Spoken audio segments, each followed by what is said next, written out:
Ang Aurora ay isang lugar sa Central Luzon na paraiso sa mga gustong mag-rides at mag-unwind kung summer o kahit anong buwan pa ng taon.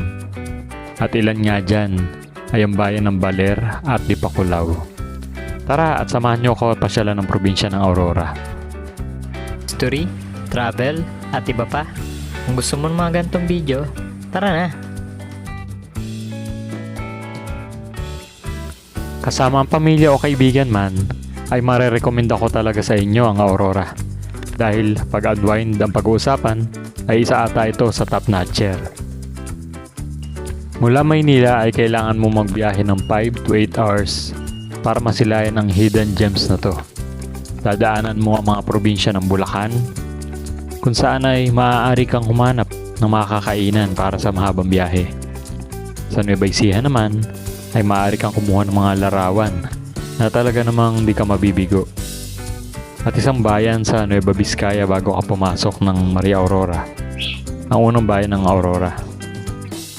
Baler, isang bayan na hitik ng kasaysayan mula sa Tromba Marina, saan 7 pamilya lang ang nakaligtas sa tsunami, hanggang sa Baler Church na naging kanlungan ng mga sundalong Kastila ng halos 10 buwan. Dito ay maaari kang lumibot sa kanilang park na kinilalagyan ng museo, magpicture sa simbahan, parke, at bumili ng mga souvenirs. Siyempre, di magpapahuli ang kanilang beaches kung saan pwede ka mag-surf, at di kalayuan naman ay ang rock formation na nakakahalina talaga. Maraming mga transient at hotels dito na pwede mong tuluyan. Ranges from 1,500 to 5,000. Depende sa klase ng gusto mo. Pero sinasabi ko sa iyo, paglapag ng gamit mo ay mapabawawaw ka na lang talaga.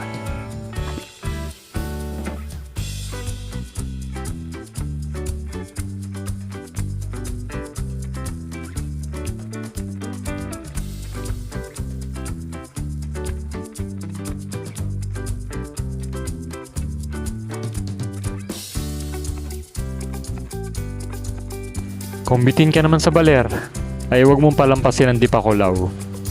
Isang bayan na 2 oras lang ang layo sa Baler. Kung ang Sabang Beach ay for surfing, ito naman ay for baiting. Sino bang di mahahalina sa malaporselanong kulay ng buhangin na to? Dagdag mo pa ang magandang tanawin na dagat sa harap at bundok naman sa likod. Sulit talaga. Kung nag-enjoy kayo sa video na to, ay inihikayat ko kayo na mag-subscribe sa channel ko para sa mga ibang lugar na pupuntahan ko kasama kayo.